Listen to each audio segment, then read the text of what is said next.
ఇందాకే చెప్పాను కదండి, ఇలా ఓవర్ యాక్షన్ చేసి మంచిగా మార్కులు కొట్టేసి ఎక్కువ జీతం అడగొచ్చని వీడి దురాశ. బంగారాజు అలాంటి వాడు కాదవంతిక. ఊరికే నోరు పారేసుకోకు.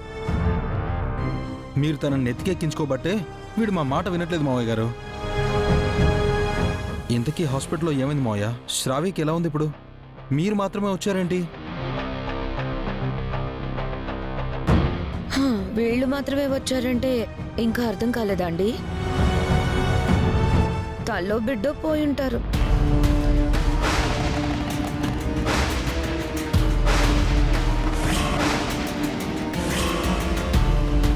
లేదా తల్లి బిడ్డ ఇద్దరు పోయుంటారు.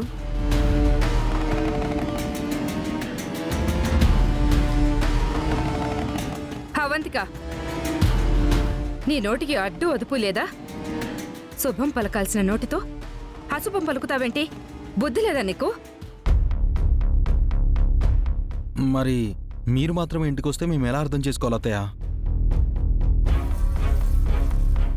రాత్రి మీకు ఫోన్ చేస్తే కండిషన్ సీరియస్ గా ఉంది, తల్లో బిడ్డో ఇద్దరిలో ఎవరో ఒకరు మాత్రమే బ్రతుకుతారని చెప్పావు కదమ్మా, అందుకని అలా అన్నాను. చిన్న చిన్న ఇబ్బందులు ఎదురైనా చివరికి మంచే జరిగింది. అహల్య పండంటి మగబిడ్డకు జన్మనిచ్చింది.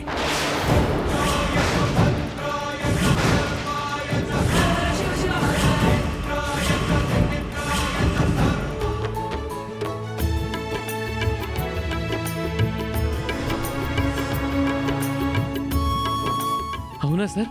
అహల్యమ్మ గారికి మగబిడ్డ పుట్టాడా? అవును రాజు, తల్లి బిడ్డ ఇద్దరూ క్షేమంగా ఉన్నారు. దేవుడి దయవల్ల గండం గట్టెక్కింది. ఛ, ఇలా జరిగిందంటే తల్లి బిడ్డ ఇద్దరు పోతారనుకుంటే బ్రతికిపోయారు. ఆ యామిని అతిథి హాస్పిటల్లో ఉండి కూడా ఏం చేయలేదా వాళ్ళు? మంచి వాళ్ళకి దేవుడు ఎప్పుడు మంచి చేస్తాడు సార్. మీ మంచితనం, ఆ తల్లి మంచితనమే ఆ తల్లి బిడ్డ ఇద్దరినీ కాపాడింది.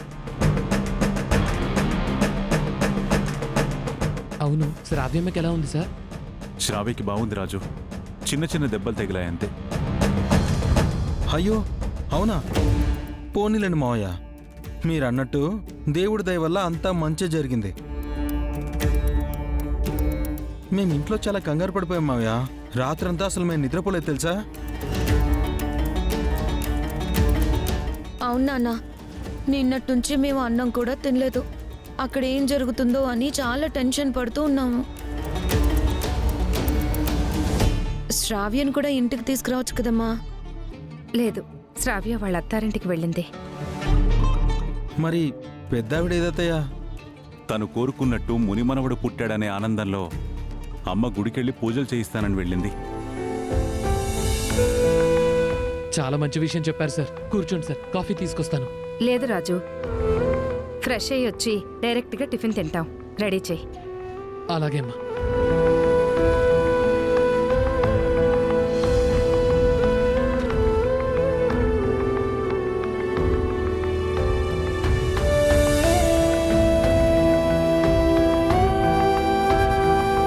చాలా సంతోషం స్వామి, నా మేనకోడలికి ఏం కాకుండా కాపాడావు.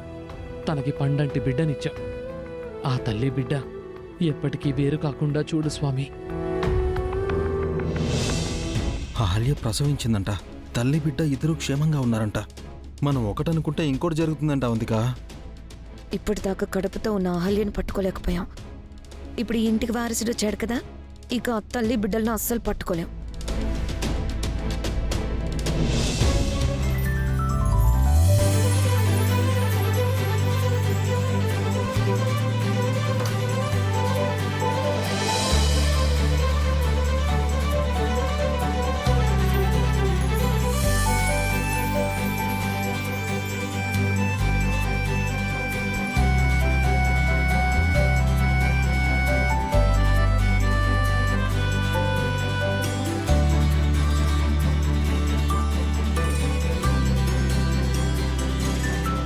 డాక్టర్ గారు, నా కొడుకు పుట్టాడు. స్వీట్ తీసుకోండి. Congratulations sir. Thank you.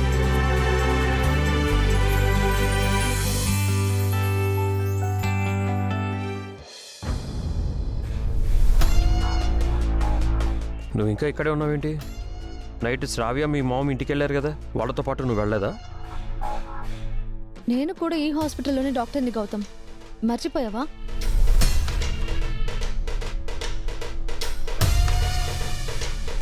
పొద్దునే డ్యూటీకి వచ్చావా? నాకు కొడుకు పుట్టాడు, డాక్టర్ అదితి. స్వీట్ తీసుకోండి.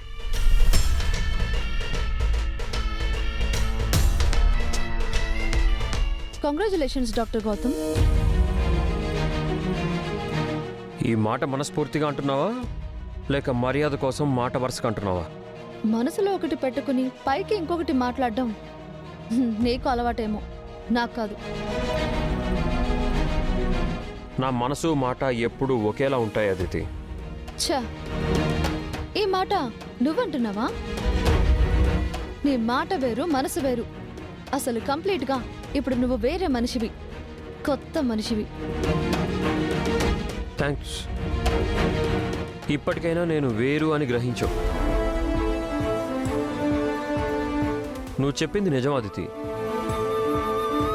నేనిప్పుడు పూర్తిగా వేరే మనిషిని, అహల్య భర్తని.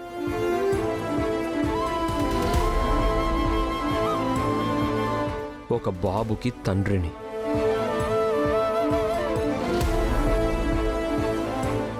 ఎవరు ఎలా ఎన్ని కుట్రలు చేసినా, ఎన్ని ప్లాన్లు వేసినా,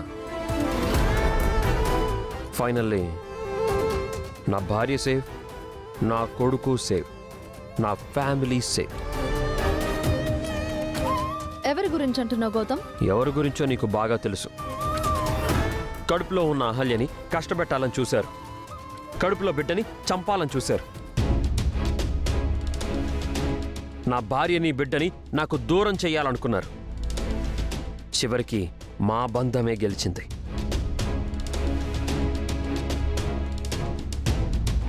నా భార్య, నా బిడ్డ నాకు క్షేమంగా దక్కారు. చివరి వరకు వాళ్ళని ఇలానే కాపాడుకుంటాను. దేవుడా, మాట్లాడితే నా భార్య బిడ్డ అంటున్నారు, కడ వరకు కాపాడుకుంటానంటున్నారు.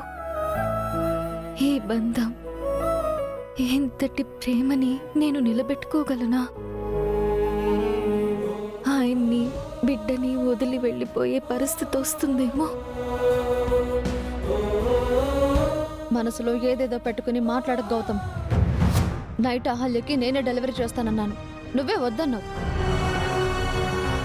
డెలివరీ పేరుతో నువ్వేం చేసేదానివో నాకు తెలీదా? అందుకే నా భార్యని బిడ్డని నేనే చూసుకున్నాను. నన్ను ఇలా అవమానించక గౌతమ్. నేను డాక్టర్ని, కిల్లర్ని కాదు. నేను నీ డాక్టర్ వృత్తిని అవమానించట్లేదు, నీ ప్రవృత్తిని అవమానిస్తున్నాను. అహల్యని ఇంకా పుట్టని నా బిడ్డ మీద ఆ రోజు మీ అమ్మ నాన్న నువ్వు విషం కక్కారు. అంతా ఆ బిడ్డ వల్లే అన్నారు. మీ మాటల నుంచి, మీ నిందల నుంచి కష్టపడి నా బిడ్డని నేను కాపాడుకున్నాను. ఎన్ని అడ్డంకులు ఎదురైనా చివరికి మేమే గెలిచాం.